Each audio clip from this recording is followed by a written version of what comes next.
Well, good afternoon, everyone, and welcome to the second GRADLEARN webinar series. This afternoon, we are very proud and privileged to have the company of four distinguished experts in the area of professional science masters.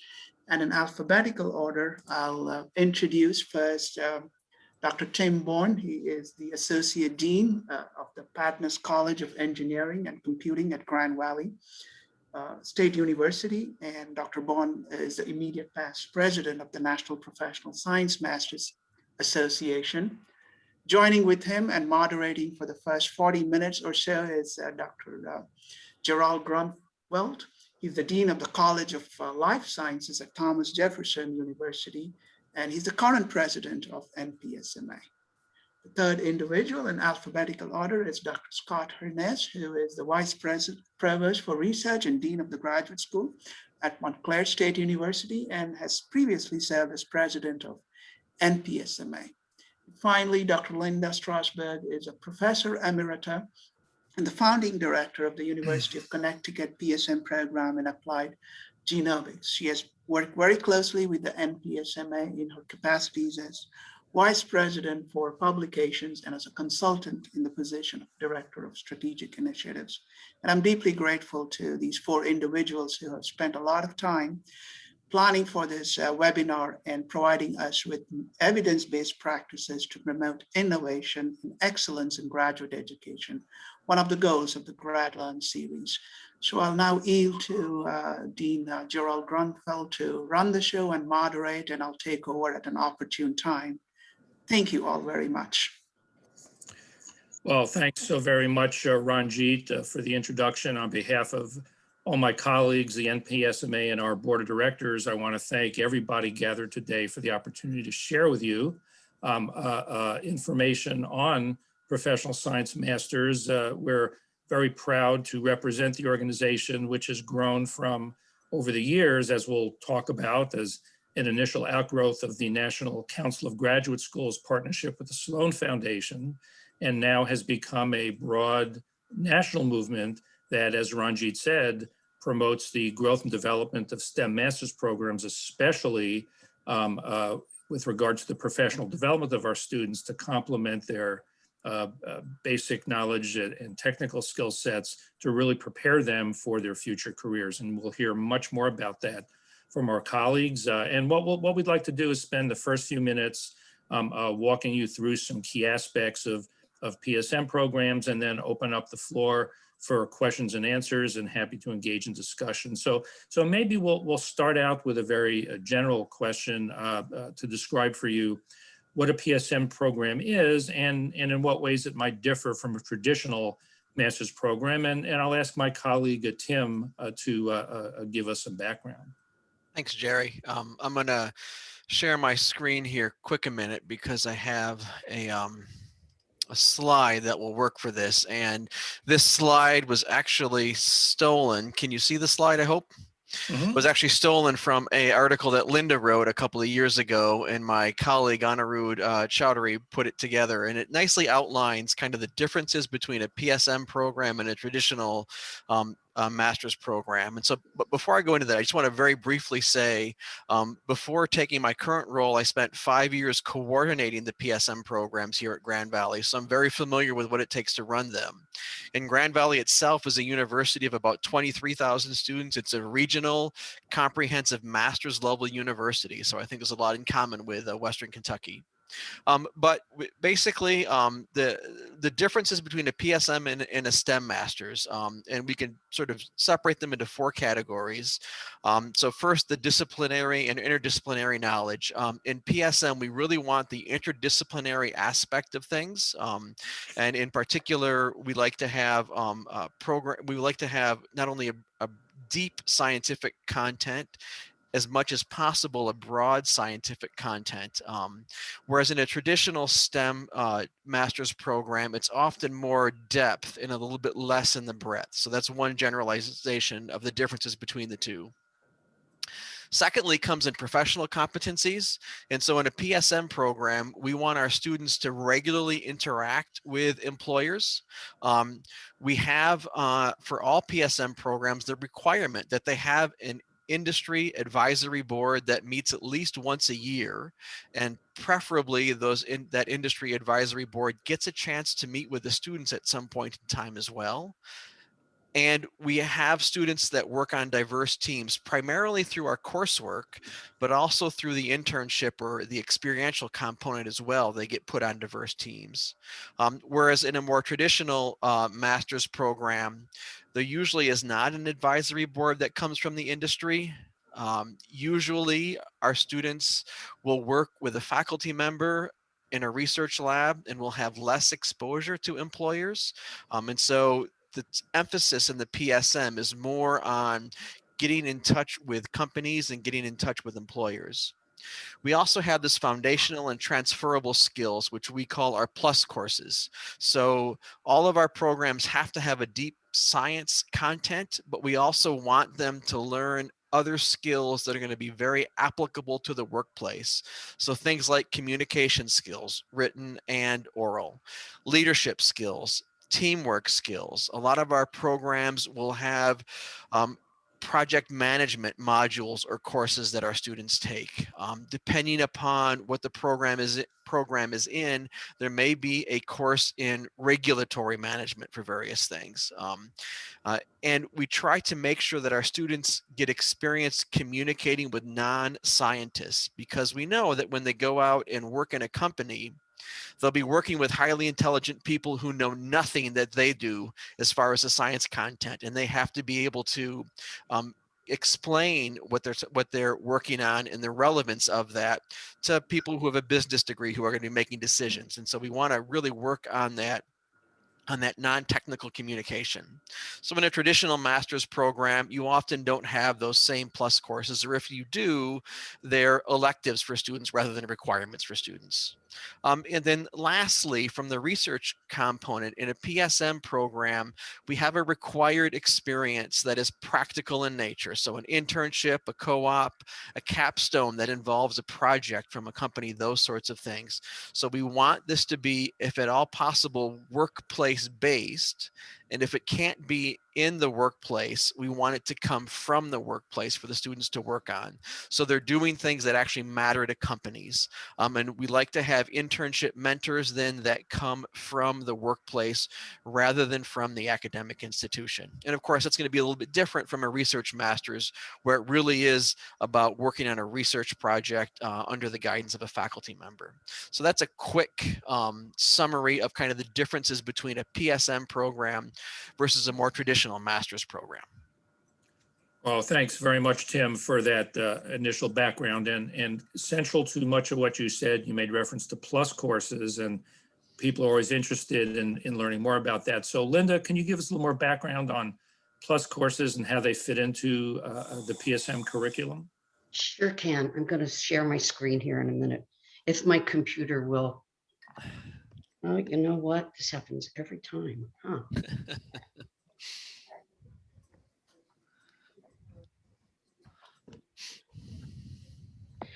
Ranjit, you maybe just want to pull these up. My screen, I can't get any commands to show on it, which makes it really difficult. I'll do right away. Let me give it one more shot here and see if we can get it on there. We see slides. Do you see it yet? Linda, I'm sharing the screen. Can you see mine? I pulled your PowerPoint. That's perfect. Thank you. And I apologize. No worries. I'll advance at your prompt. Okay, good. So what I want to do is follow up on what Tim had to say. And what I'm going to give you is a little bit more perspective on implementation and how we actually do this. So what you're seeing on the screen now is something that Heidi Harkins and I pulled together about 4 years ago. And this was a compilation of several studies from employers, and you can see on here what were the things that they thought were important. Rajit, if we can look at the next one, please. So Bloomberg Interactive did a really interesting study addressing these so-called transferable skills. And they did a quadrant analysis. And what I want to pull your attention to are the two right-hand quadrants. The green skills are ones that employers found to be less common, but really most desirable. And the blue ones were more common, but still most desirable. And these are the things that go across all industries. In the next slide, you're going to see a summary of this by different technology and non-technology sectors. So across the top are the fields, across the left-hand column are the communication skills, and I've put in yellow the ones that are pretty much universal. So it's communication, leadership, strategic thinking, teamwork, and analytical thinking. And then other things will come in specifically under certain things. So for example, something that doesn't appear across all sectors, but does appear in healthcare and pharma are ethics and responsible conduct of research, which Tim alluded to earlier. So this is to give you an idea of the kinds of things that in our world we think of as skill sets. The next slide will show you just a kind of a report on how we're doing. So we surveyed about 90 programs a number of years ago, and the green and blue are those most desirable things. And in parentheses are the number of programs that check that off as a priority for their plus course content. And you can see back then, things like information technology didn't even appear in our thinking. Now that would probably be, hopefully would be a bit different. So as a rule, PSM courses across the PSM universe are doing pretty well. We've identified as top priorities many of the same things that employers have to say. The next slide is something I wanted to share with you as you begin thinking about how do we make transferable skills part of our PSM program. And what I wanted to share with you is that by and large, if you look at the top bar graph, it's joint faculty and individuals outside institution. Second is exclusively tenure track faculty. And third is exclusively non-tenure track faculty, adjunct, lecturers, instructors. And so if you look at these top three ways that transferable skills are delivered, you can see there's a very big component of non-tenure track faculty. And that's something that is always an ongoing issue to think about. The next slide shares with you a little bit about how transferable skills courses are offered. And basically, we don't need to spend a lot of time on this. Ranjit can share these slides with you. But what I wanted to point out is any mode of scheduling that you have at your university is being used for transferable skills, from semester-long dedicated classes to evening classes to half semester classes, executive format days to weeks, all of these are being offered. So the PSM mantra has always been adapt, don't adopt. And so it's very flexible, and whatever modes work are the ones that are acceptable, quite frankly. The next slide I wanted to share with you because, again, it's giving you an idea of how we deliver transferable skill courses.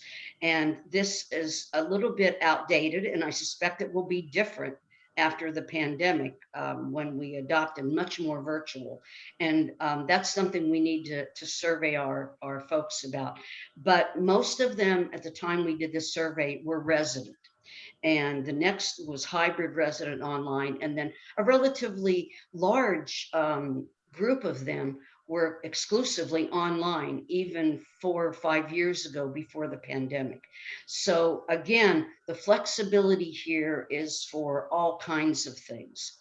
And I would add a couple of things for you about transferable skill courses as you think about it.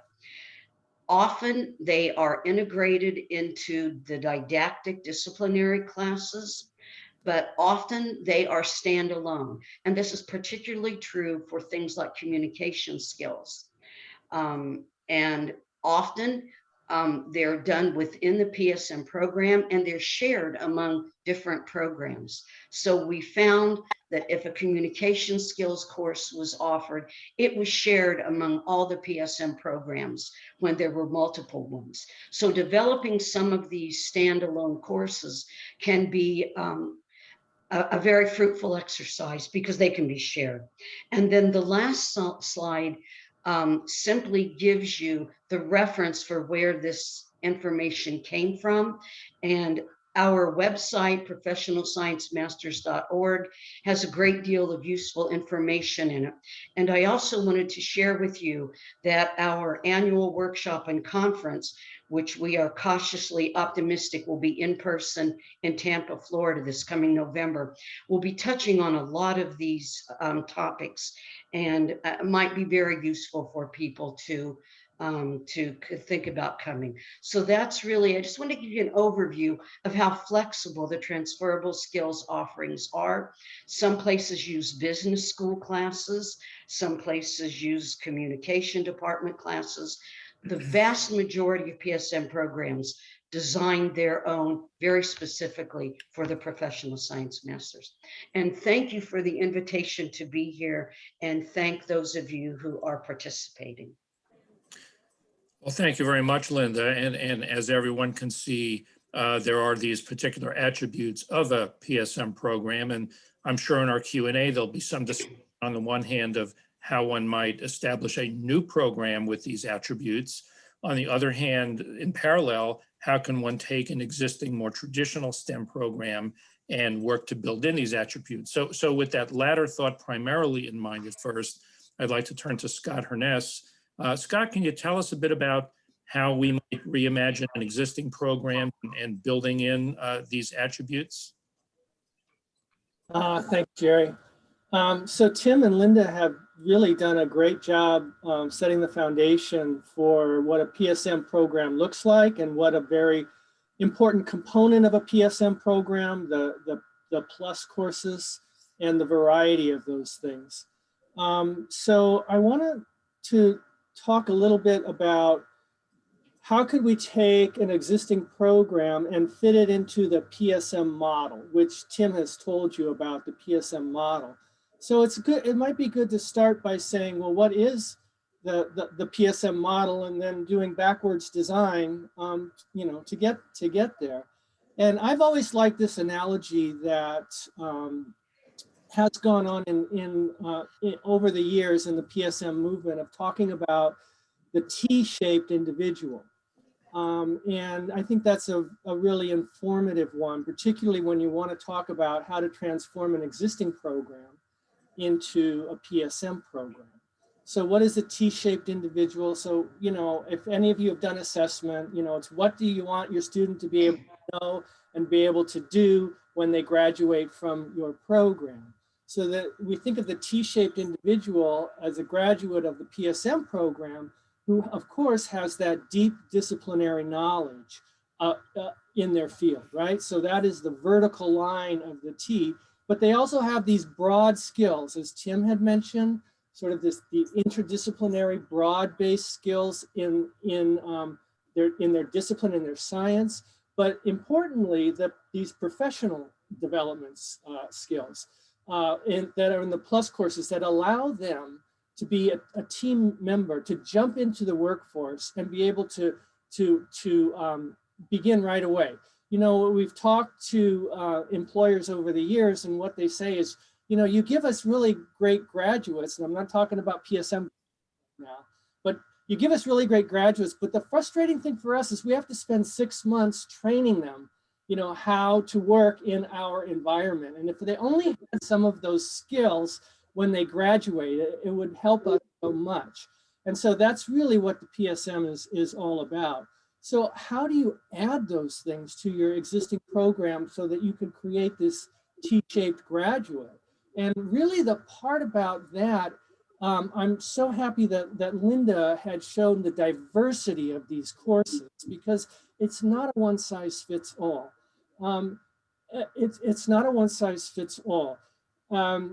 In the early days, they just used to call the plus classes the business courses. but we see they're not business courses. They could be, but there are a lot of things in addition to being a business course. And they used to call them the soft courses, but they're not soft. These are real transferable skills that employers want. So my advice is, we know that a PSM program needs an external advisory board, and we need to have internships for them. So we're going to be talking to potential employers of our students. And so it's important to say, for this potential employer, what are the plus courses? What are the skills that they need besides the disciplinary knowledge? And how can we put those into our program so that you're really designing the curriculum to be specific for that student to go out into that field. Linda just gave a really great example of ethics and responsible conduct of research in life sciences. That's, obviously seminal, but we can think about critical thinking, communication. Employers, I've never talked to an employer or been in an employer conference that they didn't say they should be able to communicate better. That just really seems to be universal. But leadership, teamwork, and even information technology, so that some disciplines aren't data heavy, but need to for other people's reports. And so it's important that they have those skills. So again, these skills that we want our T-shaped individual to have can come from these plus courses, which don't all have to be standalone added curricular courses. They can be components of existing courses as well. And that can help in adding skills to the curriculum that the students going through, so that they can acquire them by the time they graduate. So I wanted to say one other thing, because we had talked a little bit about this ahead of time, and that is whether to transform an existing master's into a PSM versus transforming a concentration in a master's to a PSM, or adding a concentration to an existing master's degree. So there are many models where the PSM exists as a concentration, and I apologize for that. There are many models where the PSM is a concentration in an existing STEM degree that has these added components of the internship and the plus courses. And so that's another way of not having to create a brand new degree, but transform an existing degree into the PSM. So I think that's what I wanted to cover for transforming curriculum into a PSM. Well, thanks very much, Scott. And as we've heard from everyone, clearly, whether it's establishing an advisory board or finding opportunities externally for our students to train toward their careers, those partners, certainly from industry, perhaps even government and other sectors, becomes critical. So Tim, can you tell us a little bit about, from your experience, how we make those connections? Sure. So when I took over as the coordinator of the PSM programs here at Grand Valley, the thing that most worried me personally was, how do I connect with industry? Because I'm an academic, and industry isn't necessarily the group that I hang out with all the time. So I want to break down this question into two parts. First of all, how do you actually identify potential industry partners? And then after you've identified them, how do you get them to partner with you? So the identification turns out to be a little bit easier than I thought it would be. First of all, you probably have somewhere at Western Kentucky advisory boards. Those are a great source of potential industry partners. They're probably going to be people who are prominent in the community, business leaders, government leaders. They themselves might be connected to companies that could be partners, or they know people who have companies that could be your partners. So look at what advisory boards you currently have. And in a minute, Linda's going to tell you how to start your own advisory board, so you'll have your own connections. So that's one place to go. Secondly, I worked really closely with our University Career Center, because companies came to our University Career Center and said, we want to hire your graduates. those career center people knew what the companies did, what they wanted, and they could put me in touch with people at these companies. And so that was a great way to identify potential partners. I was fortunate that when I came in, the programs were about 8 years old. And so we had a number of alumni already from our program. And so I could go to those alumni who had been out long enough to actually have established themselves and find out from them about their companies, their employers, and whether they could be potential partners for us. So if you don't have a PSM program already, you probably have a master's program or an undergraduate program that has alumni. You can go to those alumni who have now established themselves, find out if their companies or their places of employment would be potential partners for you. Since they're an alum of WKU, they're probably going to be predisposed to be willing to help you, and that makes it a lot easier to make those connections. One of the things that we started to do was we would hold sort of a research day or an internship day where we would showcase what our students were capable of, and we would hire, or we wouldn't hire, we would invite companies that we wanted to partner with to come and see what our students could do. And once they were there and actually saw what our students did, it made it much easier to form a partnership with them. And then my last suggestion for how to identify partners is to talk to your development office, the people who are raising the money. They always want to find new companies to give them money. And so if you can come to them and say, listen, we've got this program, we would love to be able to connect to an industry partner. Development might say, well, there's this company we've been trying to make a connection with. This might be our way to start into that. And then development can develop them further into becoming a big donor. But in the meantime, you get access to them. And you might actually help the development office that way by providing an inroad for them. So a variety of ways to identify potential industry partners. But then the thing that kept me up at night was, how do I convince them to work with me? And it's actually easier than I thought, because the key is you want to provide something they need. And it turns out you have a whole lot of things they need. First of all, you have talent. They want to hire people to work for them.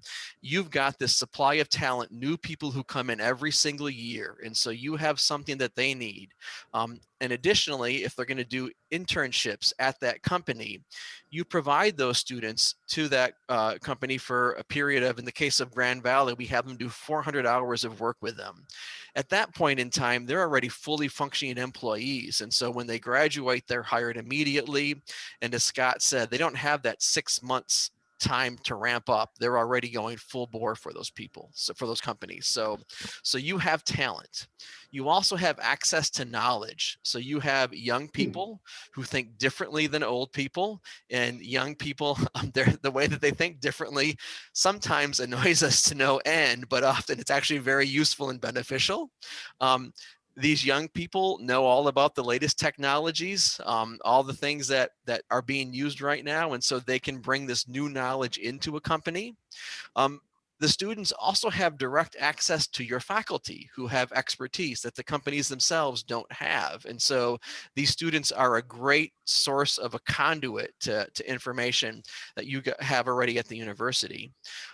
Plus, it turns out that these students, not only do they have knowledge, they're not afraid to learn new knowledge on their own. If they have to figure out R, they will go to YouTube, find tutorials, and within a week, they'll be proficient in R. They have these skills, and if they don't have these skills, they have the ability to get them quickly. So not only do you have access to talent and access to knowledge, you also have access to equipment. So the university has equipment that companies may want to be able to use. And so you can use that as another way to make a connection to them. You have faculty that are often willing to help mentor students on projects. And so if a company can't host a student, they might be able to say, well, we have a project to work on, and you might be able to use your faculty members to be able to help mentor them. And the last thing that you have that you can use to sort of make this partnership with the companies is you have an access, is you give them access to a university. You may be a program in geosciences or a program in chemistry, let's say. And that could be that company's access point to the university from which they can get access to other faculty and other areas of expertise. So universities, we have resources that companies desire. It can be hard for them to make those connections and get into the university. And so you can actually use your PSM program as a way to let them in. So thanks very much, Tim. Wonderful ways to make those connections. And maybe I'll turn to Linda to extend that a bit. Once we've made those connections, how do we also bring those new colleagues in to become part of our advisory boards? Thanks, Tim. Ranjit, you want to pull up the slides for me again, please? Thank you. All right, I'm going to hit on some of the similar themes that Tim talked about. And basically, as he indicated, what this is advisory boards 101, I think is the best way to think about it. And I'll just highlight a few things that I think are specifically worth thinking about. And then again, Ranjit can share this with folks. So one of the reasons I'm going to go into this in a little bit of detail is this building the bridge between your academic and industrial sectors through the advisory board is one of the earliest things you have to do. And as Tim indicated, for most of us, intimidating. It's intimidating when we first start thinking about this. In the PSM world, these are called all kinds of things. I list some of them in the first bullet. But in surveying our advisory board, our national advisory board, I was surprised to learn that they preferred the term workforce advisory boards. They weren't all corporate, they weren't all industries. You want to have some people who aren't necessarily employers. So I just share this with you as something that we learned from our group. And then the other thing I want to emphasize, in addition to all of the things that Tim talked about, which are listed on the right-hand side, it's important to emphasize that this is non-binding strategic advice. And that's going to be very important when you talk with your departments and your schools and colleges, that everyone understands that this group is not going to be exerting any influence over the curriculum, not making any policy decisions, but they'll be giving us non-binding strategic advice as how to go forward. The benefits of the university, it's a network expansion. You can get guest speakers and mentors. They can help students prepare for all aspects of employment. And then importantly, they promote the degree, the graduates, and the university to their counterparts in other companies. So it does become an amplifying event. The next slide goes into a little bit more of workforce advisory boards, and this is too small to read. Don't bother reading it. I'll just hit on the highlights. When you construct your workforce advisory boards, they should be primarily external to the university. This is our opportunity to really pull in input outside of our academic community. Having said that, I think it's important to have some representation from the institution. If you can find an upper level administrator who will participate, if nothing more than to introduce and open the meetings and welcome people, this is critical because it provides an ongoing update and it reinforces to the employer community that the university values the PSM degree. And I'll echo something Tim said, alumni, alumni, alumni. They are so important. And on the right-hand side in yellow highlight, I have one of the caveats to thinking about how you do this.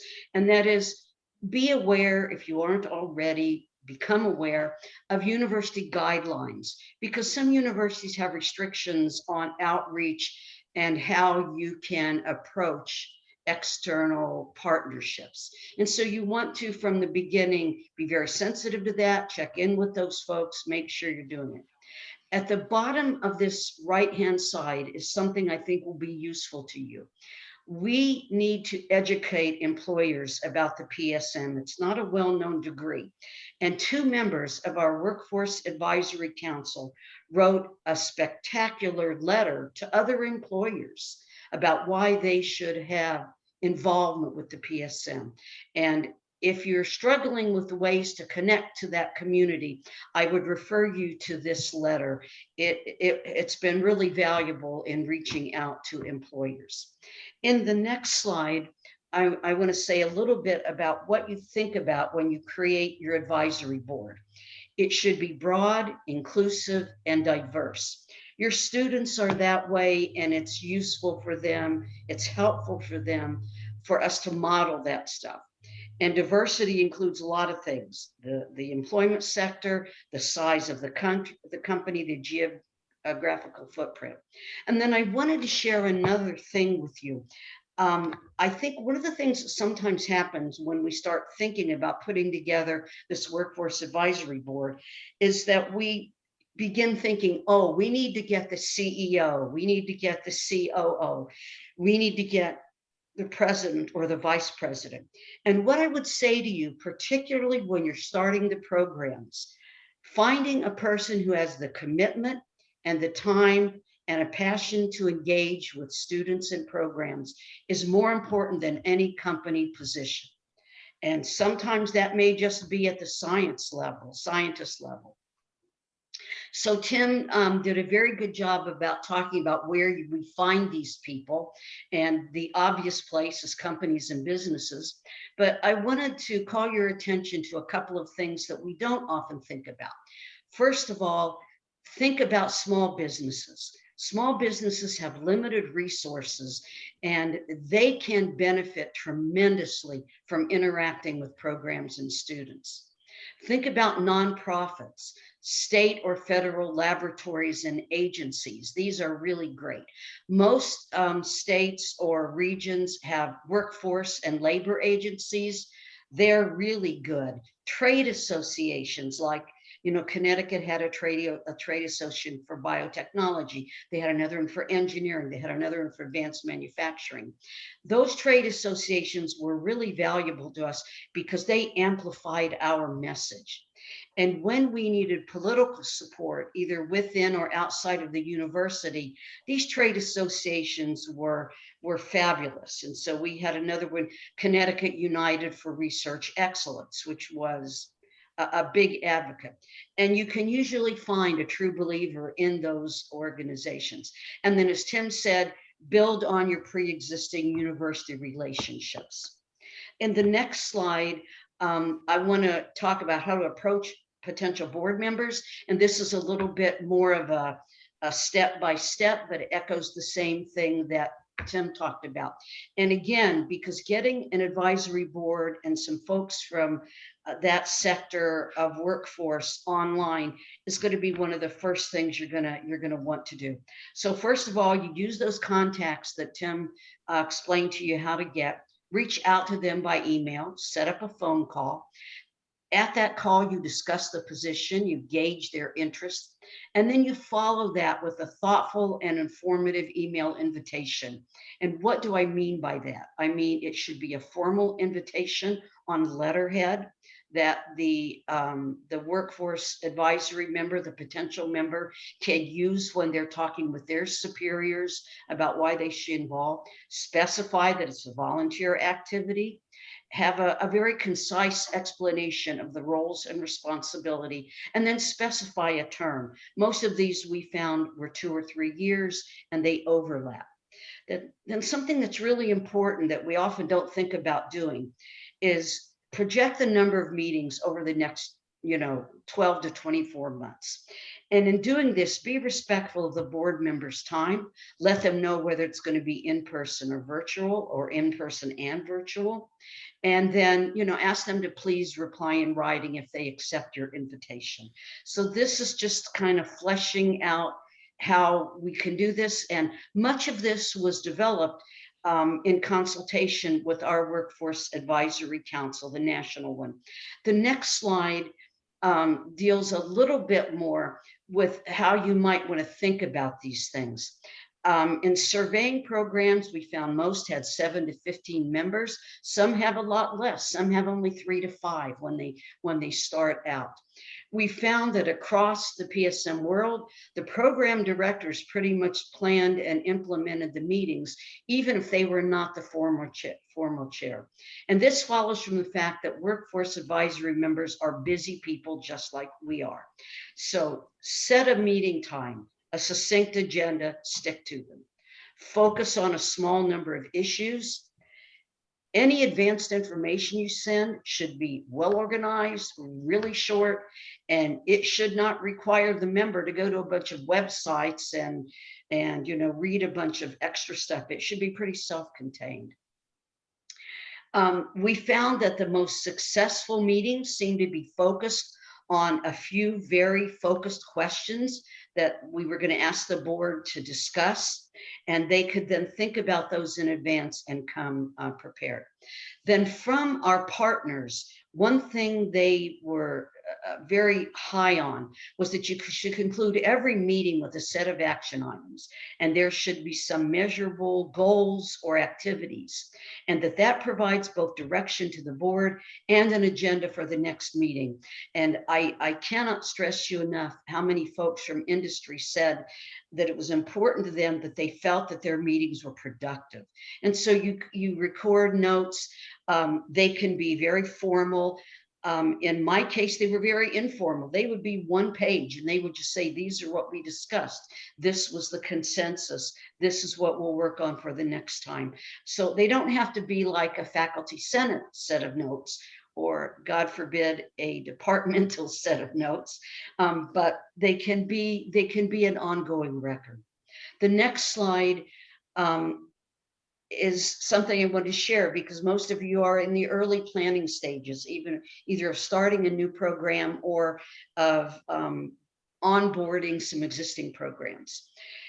And so in the early planning, the reason your advisory boards are so important is that they can help you understand the workforce needs and those professional plus competencies that matter to them.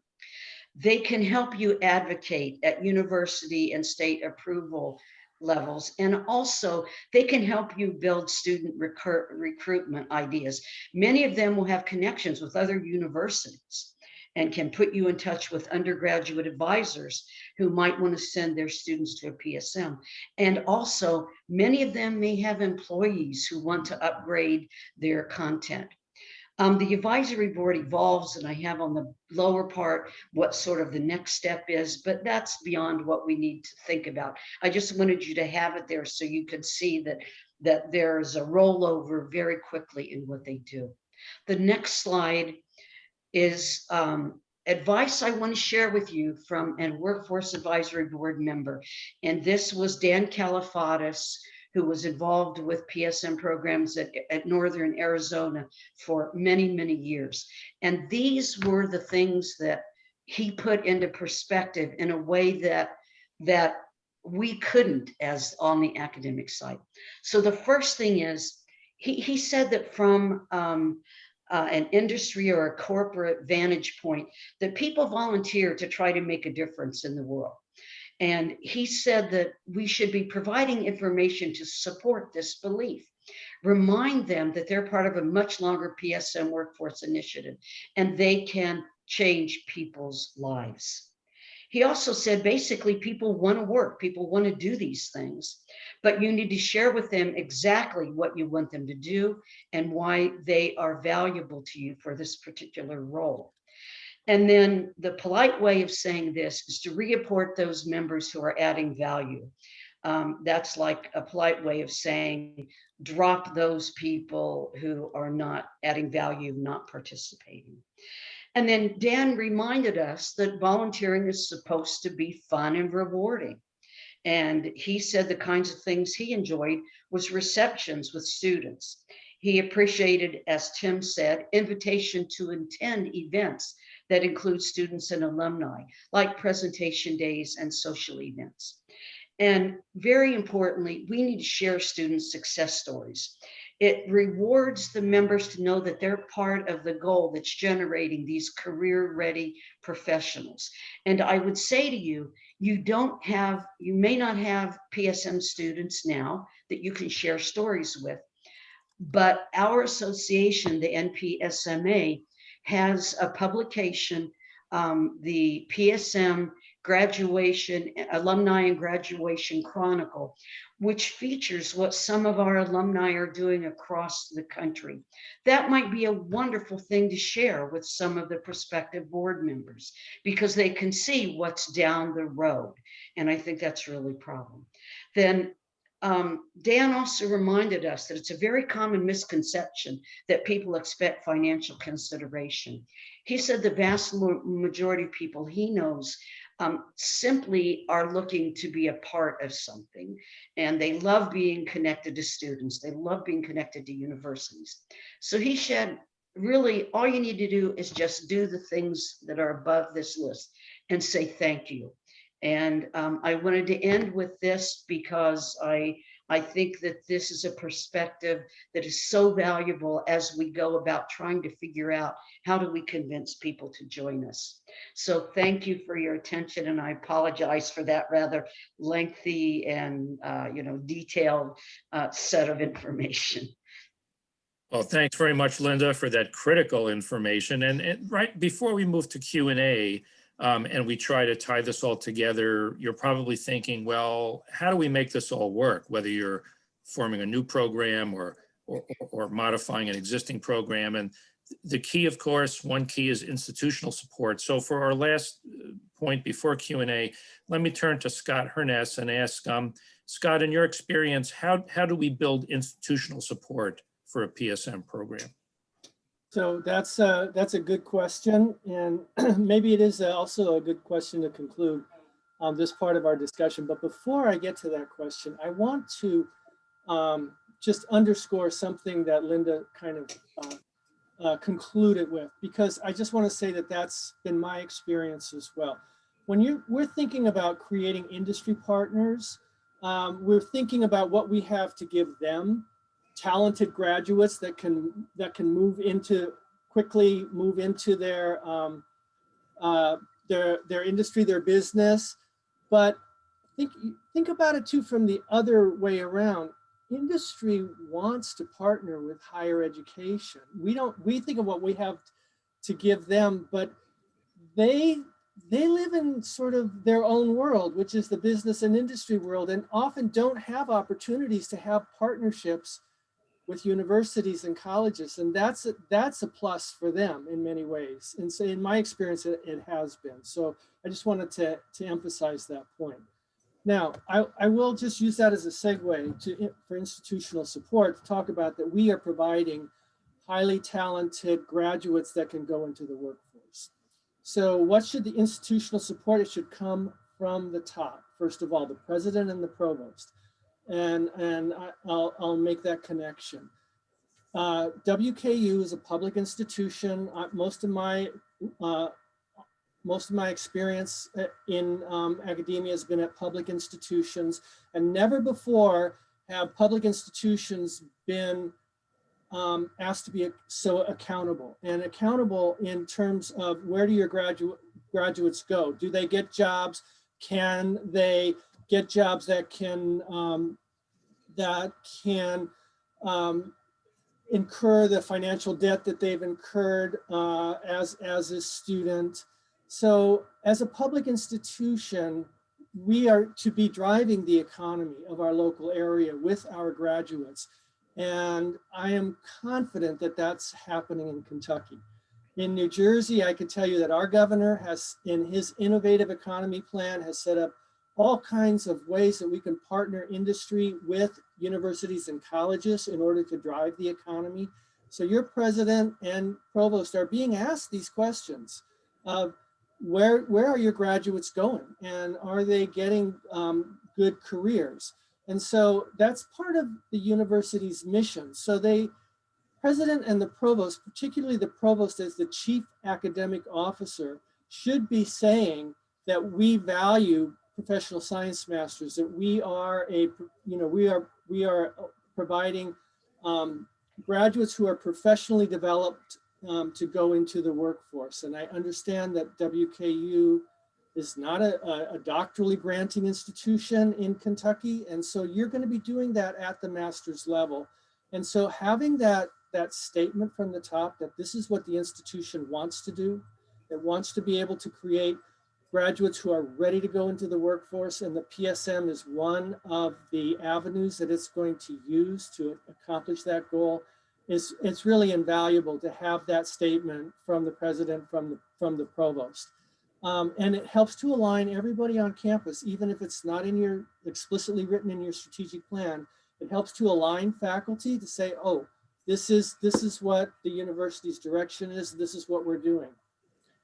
The provost will then turn to Ranjit and say, and he or she will say, okay, do it. Now go out and create those programs and make this happen. And so the institution should be providing support from the graduate school, and I'm speaking as the dean of a graduate school myself, to help create these programs at the institution, to go through the approval processes that might be necessary if anything needs to go up to the state level, to help faculty provide workshops just like this one right here, help faculty understand what the PSM degree is about and what it takes to create one of those degrees, and help to facilitate and catalyze that. Again, if you have this institutional statement, it helps to align other units on campus. For example, marketing. You have marketing and a communication, and are they going to say, well, we're going to create a cluster of PSMs, three PSMs. We can begin to market that we have PSMs here at this campus to help recruit students into those programs and support those programs. So I think people think of institutional support as somebody writing a check. If you get that, that's great. But the check may come, but it may be smaller. And there's a lot that can be done with small amounts of money. But the commitment is what's really important for creating programs and supporting them and making them sustainable. I want to say too that I understand that so public institutions, are report to a board of statewide. Some statewide institution, a statewide Department of Higher Education, a statewide Board of Regents, varies state by state, and you offer your degrees based on the authority of that statewide organization, and they tell you, what degrees you have that you're authorized to grant. A Master of Science, a Master of Arts degree, right? It could be in any number of fields, but it's a Master of Arts degree. And Kentucky has something that really excited me. It's very unusual, called, I'm told, a Professional Science Master's. And so I would really, that's a very unique, that is a unique piece that's unique to Kentucky that other states don't have, and that you might really be able to use from the state, right? To say, we're creating Professional Science Masters, and their diploma may look different, and recognize that.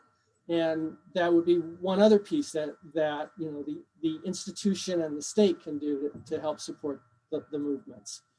But I would go to the top. I believe that your president and provost are aligned, and this is the direction that the university wants to go. And that can be really seminal for getting other units on campus to align and support the development and the growth of PSMs. Well, thanks very much, Scott. And we'll turn to Q&A now. I'll turn things back over to Ranjit, and I will offer my apologies. I am a dean also, but I'm also a teacher, and I'm going to go teach a graduate class right now. So I'm going to step away. Thanks again. Look forward to following up and helping in any way we can as your plans move forward. So thanks again. Thanks, you, Gary. Dr. Grunwald. Well, thank you again, Dr. Grunwald, Dr. Strasbow, Dr. Bourne, and Dr. Harness. And since it's a small group, it really allows for effective engagement. And so Dr. Wickman, Dr. Burris, Dr. Webb, and Dr. Halim, please feel free to ask questions of PSM programs to our distinguished panelists. So we have a very productive online component of our traditional biology research masters. It is predominantly targeted towards educators, high school, secondary educators. How would you recommend getting the biology department to consider converting, even though it's not targeted towards industry, it is targeted towards external professional educators? Would that be an appropriate venue to move to a PSM of some kind?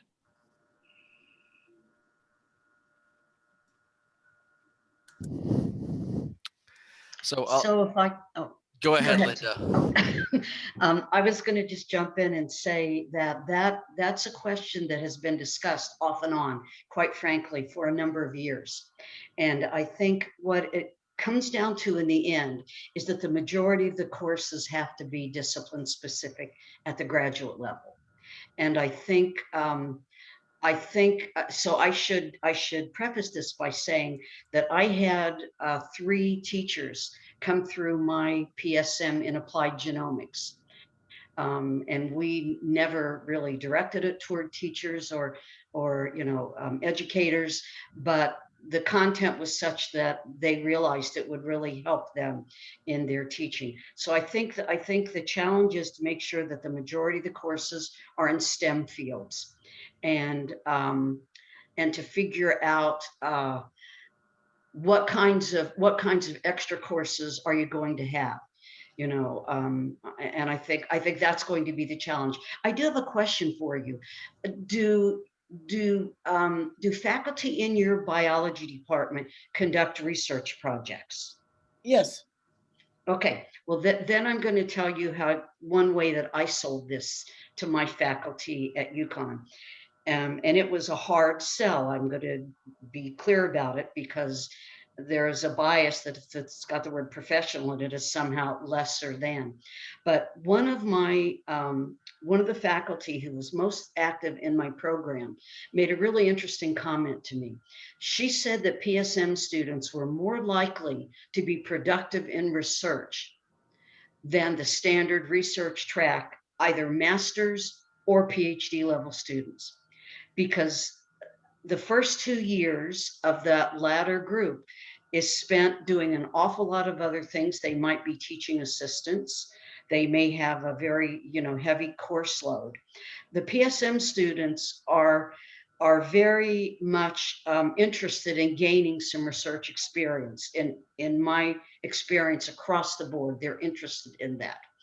And one of the points this faculty member made that was fascinating to me was that when you have a research track degree, master's or PhD, it has to be a cohesive project that you take from start to finish. And at the end point of that is going to be a thesis that's going to tie together this. The PSM student is very different. The PSM student is so interested in gaining experience, gaining new technologies, that he or she is quite comfortable working on whatever that project is that the faculty member has had in the back of his or her mind for years, but it's not going to lead to a cohesive project at the end. And so one of the things our faculty members found was that having a PSM student come into their research labs was a tremendous advantage, very productive, very useful. And at the end of the day, I had faculty members clamoring to get PSM students to come and do a project in their labs. And it's a mutually beneficial relationship. So sorry, Tim, I jumped in there. So I was just gonna, as a point of clarification, was the question how to take that program and keep it targeted towards teachers, but make it a PSM program, or Effectively, yes. Okay. That was my question. So then Linda has done a pretty good job answering that. She did. Although I will say we typically teachers aren't the target for our PSM programs, but they are in an industry, and they certainly need the same sorts of skills that we're talking about for our other programs. Yeah. We have, for example, so my institution, Montclair State University, we're over 100 years old, and we started as a normal school.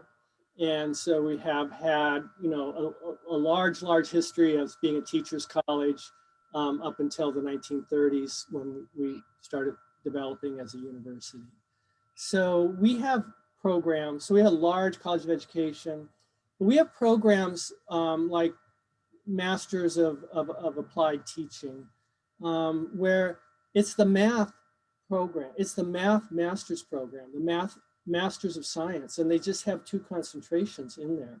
You know, one is for students that are getting a master's degree in mathematics, and the other is teachers who are acquiring the skills that they need to have the master's degree that they then use in their job and likely for a promotion.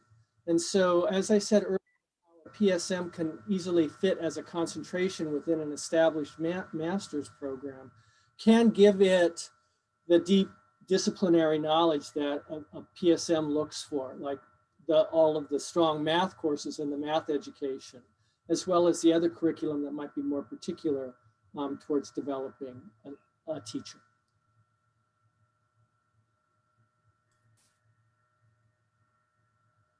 Okay, thank you very much. That actually was very helpful. And I would add another thing. The students I had who were educators, we tailored for them an exit exam. Our program did not have a thesis. We do have a written, pretty large written capstone at the end. And in the case of two of the educators, they actually developed lesson plans. And very detailed lesson plans dealing with advanced concepts in genetics and genomics. And the third person actually developed a training program for teachers in modern day genomics. And those were the three capstone experiences that those students had. And I found it really quite beneficial to have them in the program. It was a two-way learning experience. And again, I remember the discussions back in the day were all concerns about whether the courses might come from departments of education or colleges of education rather from, you know, sort of like traditional STEM disciplines. But I think if you can meet that STEM requirement, I think it might be a really good opportunity. And it's probably something the NPSMA should revisit, quite frankly. Okay. Yes. One of the questions I have, Linda, Scott, or Tim, is we have a couple of faculty from the engineering discipline. We have Dr. Ashraf Sadeh, or Dr. A, who is in electrical engineering, and we have Dr. Kirolos Halim, who is a civil engineering. So when we talk about PSM, does it encompass engineering as well? We don't really, we have an engineering technology management graduate program and a computer information, I believe, two graduate programs in the School of Engineering and Applied Sciences within the Ogden College of Science and Engineering. So what guidance would you have for engineering programs? Does it fall under the science umbrella? If we think about, because they have more contacts, right? Dr. A has a lot of relationships with companies, with Samsung, with Tempur Sealy, et cetera. So how do we think about reimagining our engineering programs? So this is Tim. PSM likes to have a larger umbrella rather than a smaller one. And since I'm in a college of engineering right now, Yes. I have to be careful about what I say. But basically, engineers are professionals, right? So why not teach them to be professionals? Our particular undergraduate engineering program is a co-op engineering program, which is very much in the PSM mold of students go out, they have practical experience, they take courses that really get them set up to be able to work to function in the workplace. So as the past president of the NPSMA, I fully welcome engineering programs in here. We want a larger tent. Engineers are very much professionals. There's no reason why they shouldn't be able to have a PSM program at Western Kentucky. Wonderful, thank you. Dr. Barris, any question from your part as an administrator in Ogden as you think about reimagining some of the programs?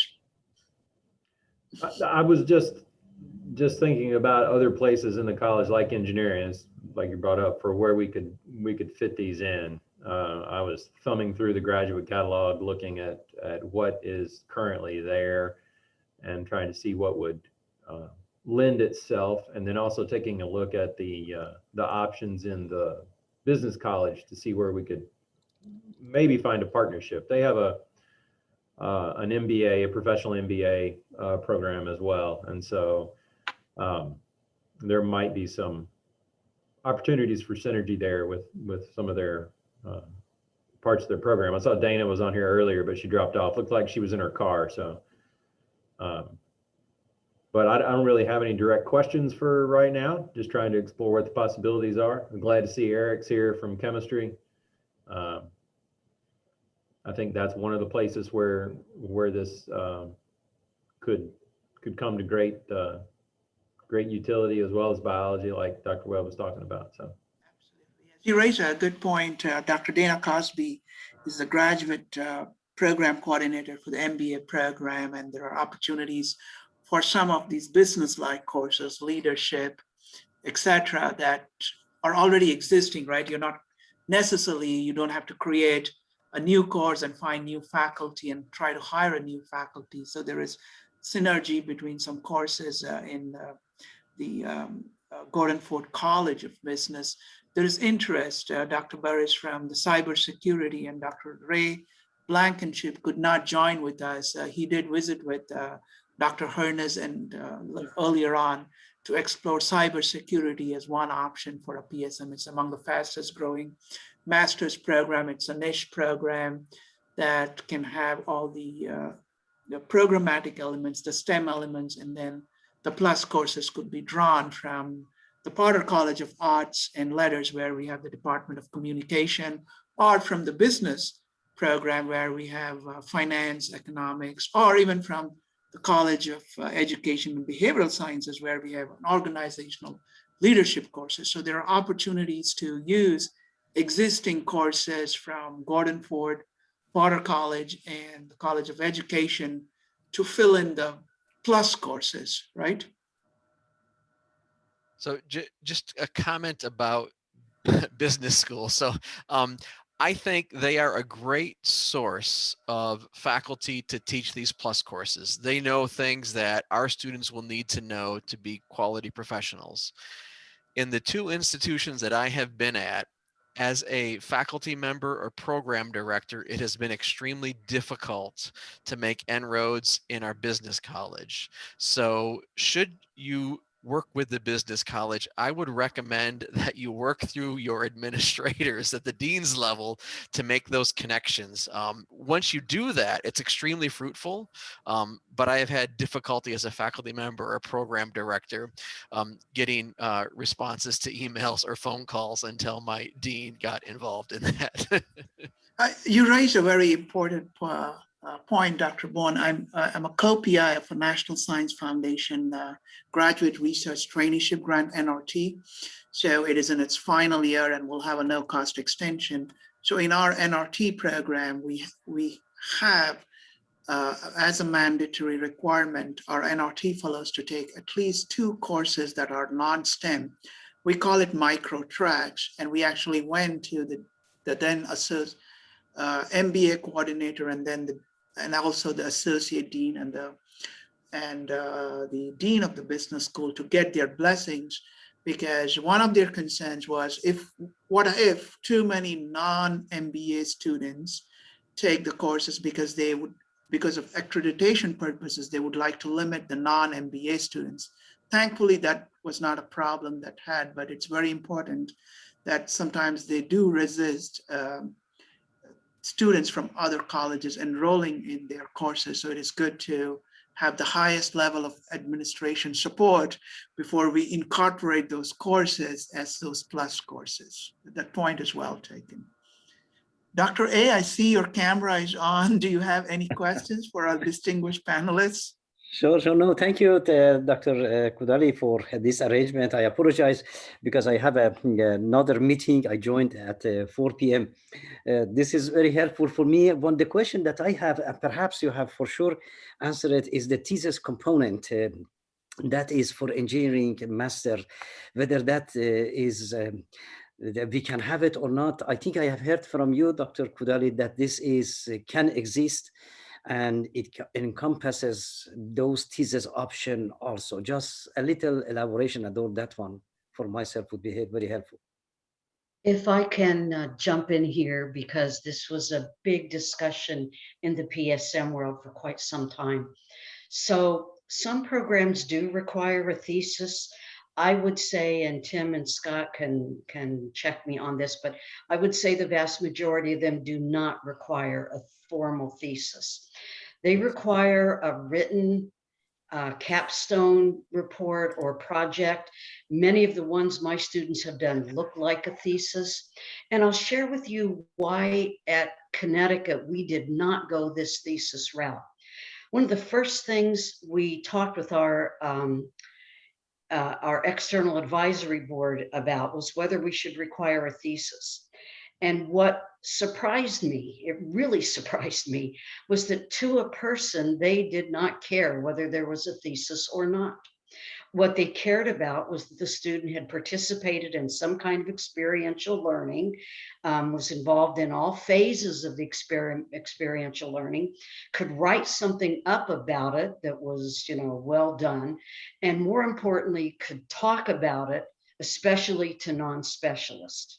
So while I think you certainly can, and many programs do, some programs do retain a thesis option, and all the ones that I've surveyed with and worked with and done workshops and things with, I think the majority of PSM programs do not require a thesis. They're interested in having the skills that a thesis implies, but the employers were more interested in these kind of intangible things that are embodied in a thesis. And there was a lot of discussion back and forth about whether adding a thesis would unnecessarily prolong the amount of time that a professional science master's degree would take. So Scott and Tim can jump in on that, but that was our experience at the University of Connecticut. And I think probably the majority of programs do not require a thesis, although some do. So I would just jump in here and say, Linda, that sounds just about right. Exactly. And there's no reason why you couldn't have a thesis. But I think the only thing I would add was that, we as university professors, we live in academic worlds. We think of our master's students maybe going on to PhD programs or becoming professors. So the thesis, they create an academic document so they can create more academic documents and go out and publish papers and create more academic documents. Employers aren't looking for academic documents. Employers are looking for skills. They want somebody that can come in and do the job. So I think that sounds just about right, Linda. They don't need a thesis. They need somebody who can get assigned to a project, do the project, communicate the results of those projects out. And so that's what's of more value to them. I want to say one other thing. When we're talking about working with business schools, I've been at a couple of universities with large business schools. And I had said earlier that institutional support starts at the top. And this is where a provost can talk to two deans and say, okay, you guys play nice in the sandbox. We're trying to do something here. So really helps get provost on board. Dr. Conte, you have any questions? I know you had keen interest. Please go ahead. I do. So I'm in the Department of Chemistry. I'm wondering if I would be able to see a sort of a typical required course listing for a PSM student. So what I would say is you're going to have a chemistry master's program already, I assume. Yeah. That's correct. A thesis-based master's. Probably somewhere around 30 to 36 credits total.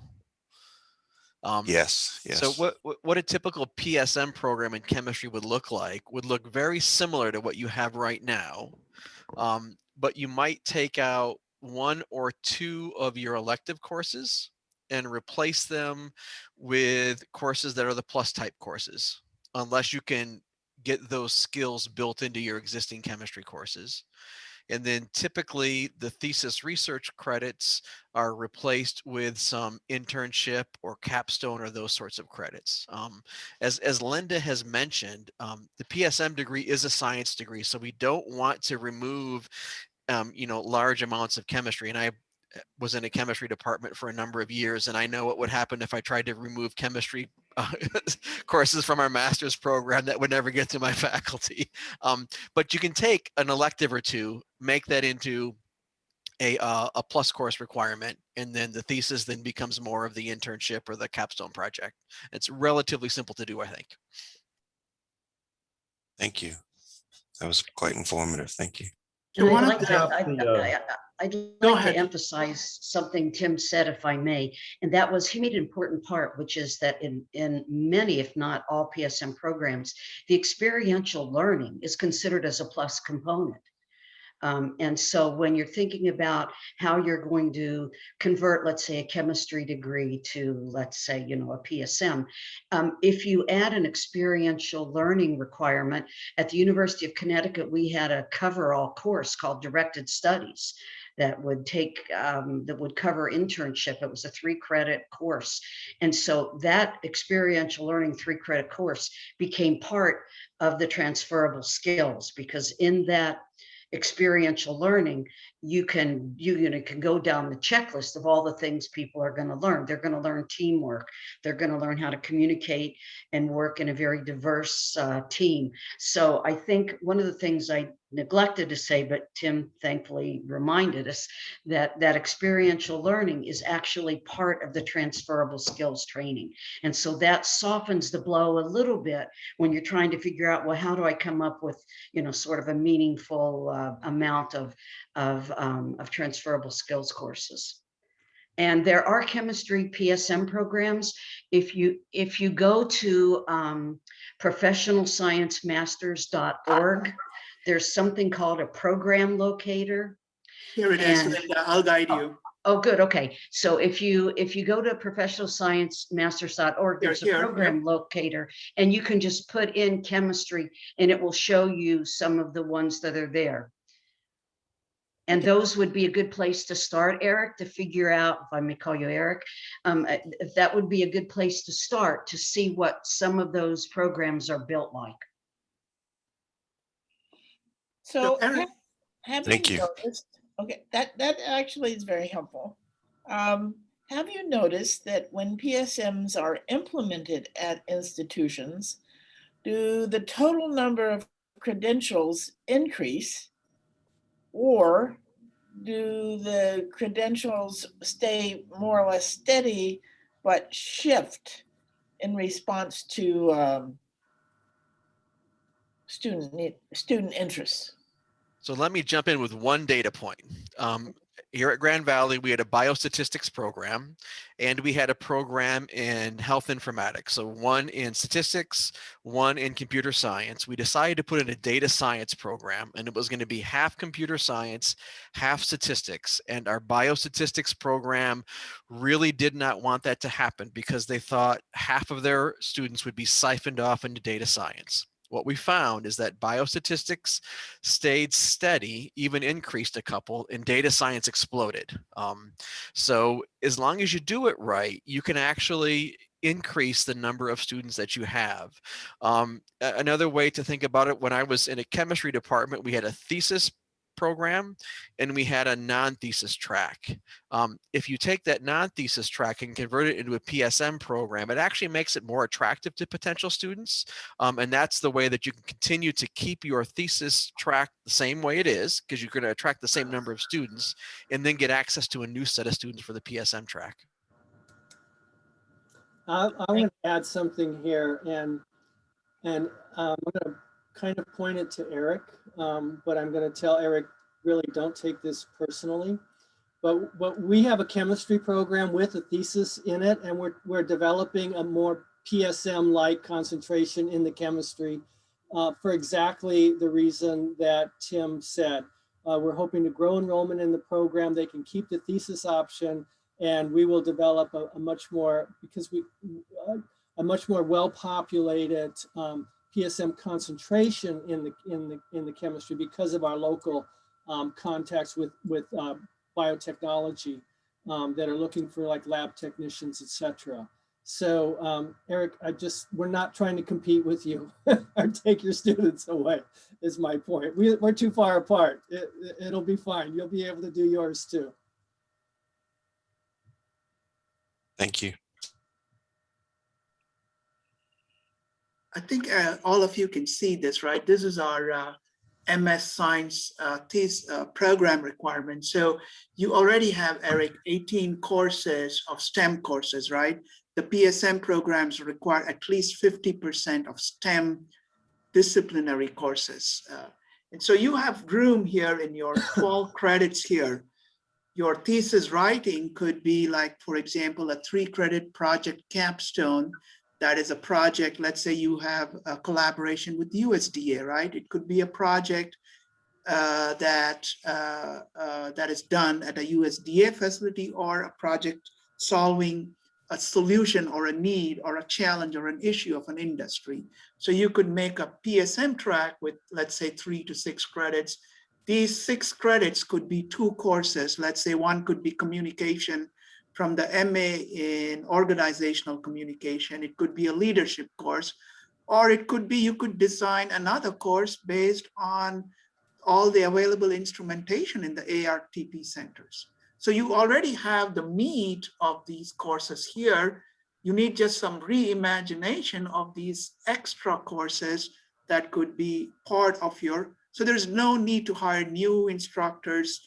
It's very relatively easy to reimagine existing curriculum and have a PSM track by focusing and shifting this thesis to an experiential learning project/capstone, and students submit a portfolio, for example, instead of a thesis.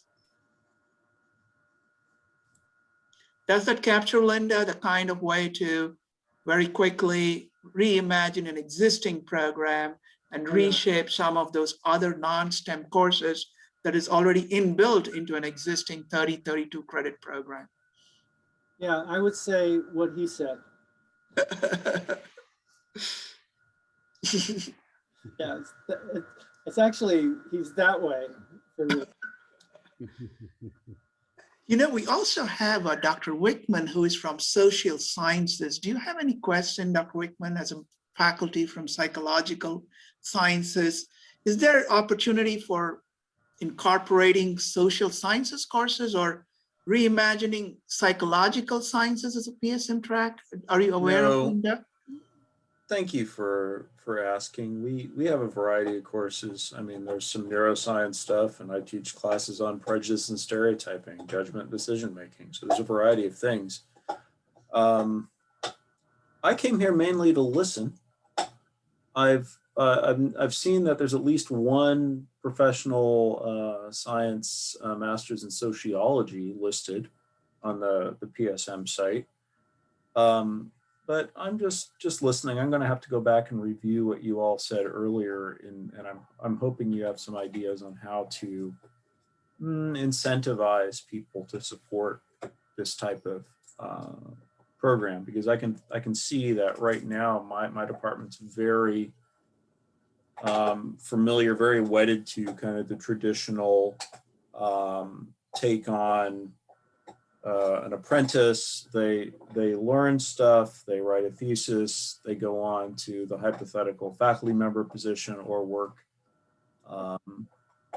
We have a good number of people actually that go from our master's degrees to working in biomedical research as research project coordinators, things like that.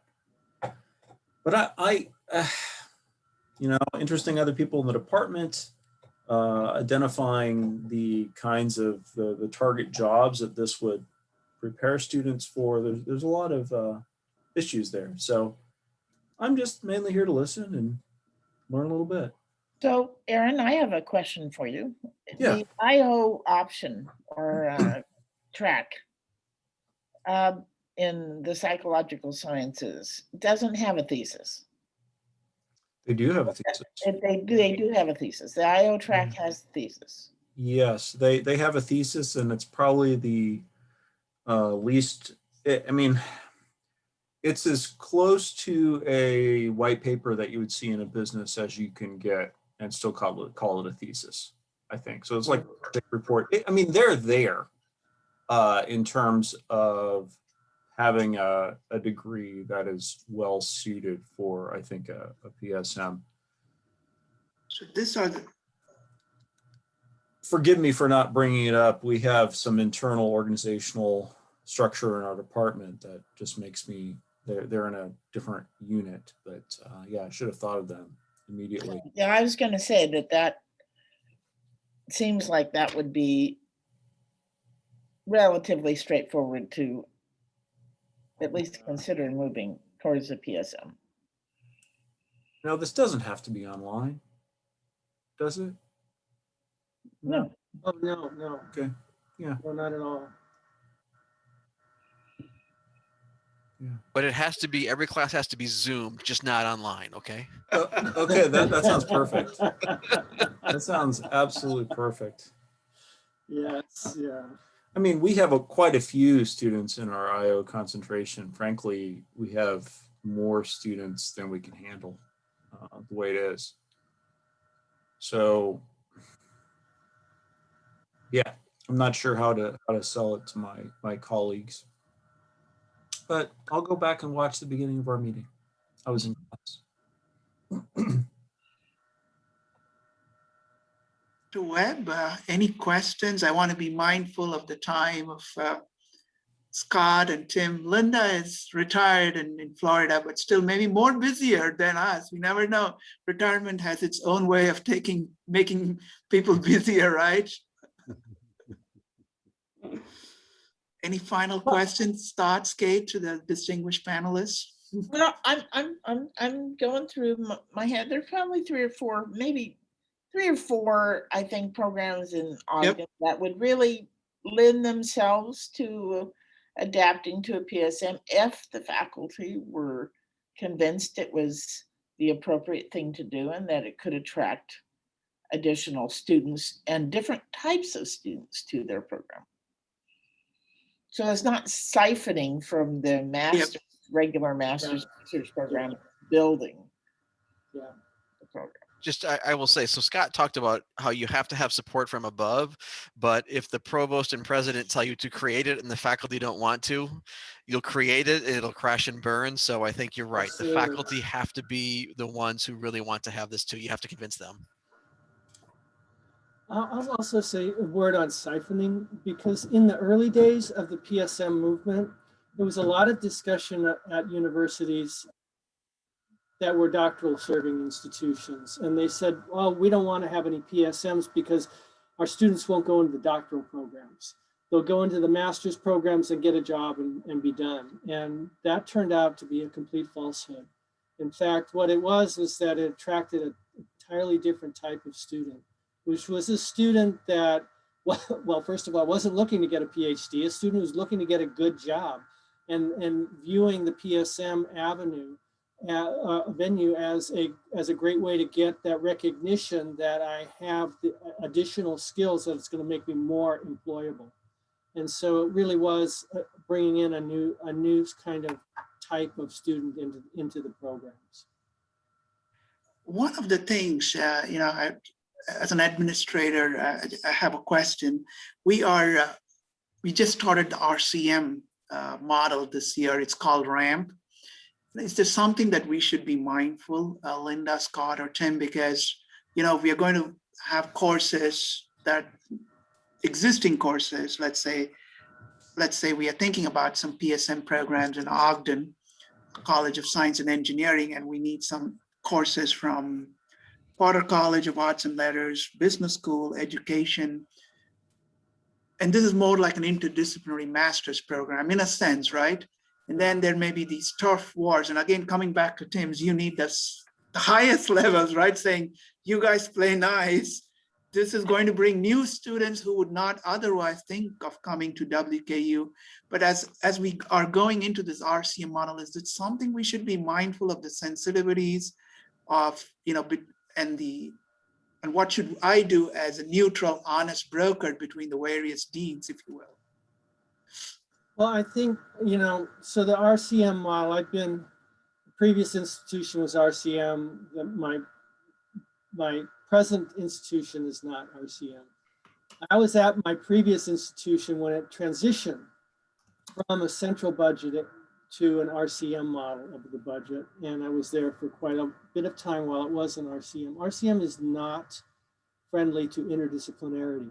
And yet all institutions want and recognize that the problems of the 21st century require interdisciplinary solutions, and so require interdisciplinarity. So that is just a feature of RCM that you can't get around. And I think that what can pierce through that RCM model is a good idea. It's something that is of value, and when faculty say we want to do this, they'll figure out ways to get around that and have it be done. And so it is a shame when colleges look more to their bottom line and there's all kinds of reasons why they have to do that, but when they would look more to their bottom line than to what it is the mission of the institution is trying to produce and address. So it'll be a fun ride, but it can be done.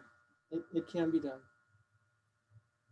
We're on a centralized budget model here at Grand Valley, which makes it easier, but we have programs across a couple of different colleges, and it works because the deans get along well, and the deans know that I give you for this program, but I'm going to get for that program. And well, I'm losing in one half, I'm gaining in the other half, and when you add it all up, it kind of comes out as a wash. So if you have deans that can look at that larger picture, who get along, sometimes you can get by those issues. I would add that one of the ways that we were able to get some cooperation across departments, especially in our College of Arts and Sciences, Liberal Arts and Sciences, was that just about every faculty member had an advanced course that they were interested in offering. And no matter what budgetary model you're under, enrollment matters. And so when you can boost enrollment in specialized advanced courses, that helps the faculty members. And so when we could identify courses, particularly in the sciences, like at University of Connecticut, we had 3 biology departments basically that spanned molecular and cell, evolutionary, and physiology and neurobiology.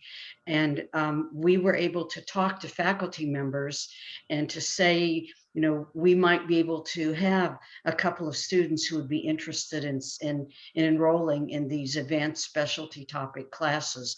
And we found people to be very receptive to that, because for a lot of those courses, getting another 2 or 3 students in their semester can make the difference in enrollments crossing whatever your minimum level is and not. So after talking with department heads, we had made a list of courses that we thought would be of interest to our students, and vice versa. And it was a pretty easy trade-off and worked pretty well. And that also allows you to build an elective curriculum that crosses departments. which is, as both Scott and Tim have said, is kind of a key goal of a PSM kind of student. So, you can always look at that. And we were able to do quite well and to get faculty and department heads in different departments to be engaged to a certain level. Thank you so much for making that point. That is there are so many people I know that have classes they want to teach, and balancing who teaches what when and making sure there are enough students to make it worth it. So thank you so much. That is really a piece of the puzzle I had not realized. So thanks. Thanks very much.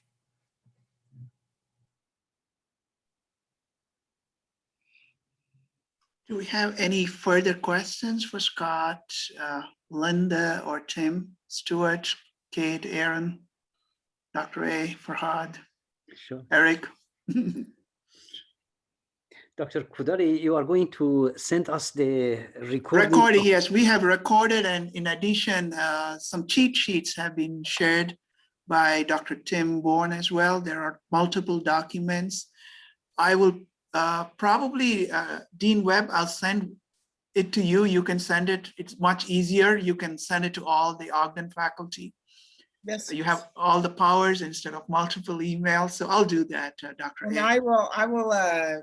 I will discuss this with the graduate curriculum committee as well. Oh, absolutely. Absolutely. Well, it looks like there are no further questions. So please join me in profusely thanking Dr. Hernes, Dr. Bourne, and Dr. Linda Strasberg. We are deeply appreciative of your passion for PSM.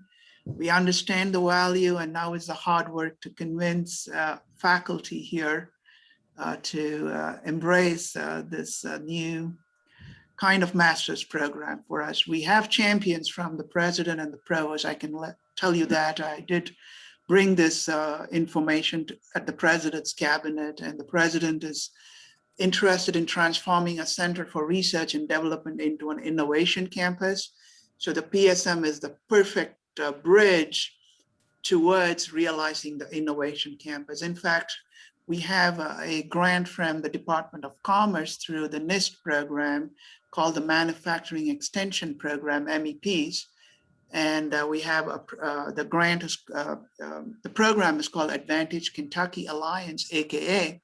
And the first step we did actually is we have, we have graduate students who will actually serve as interns for the AKA program.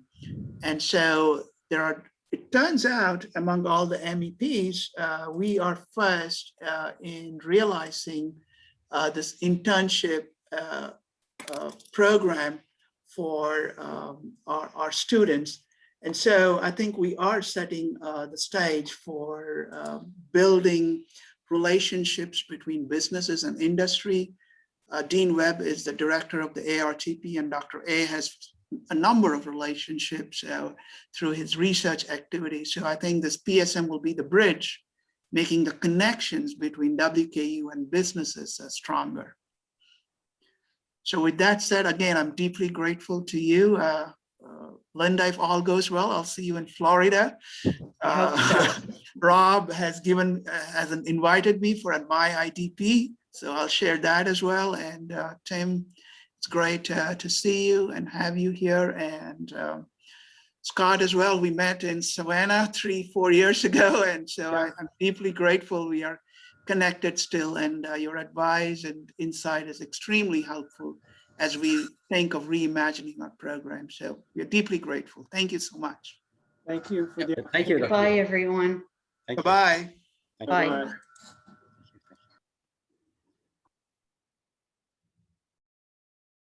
Thank you, Eric.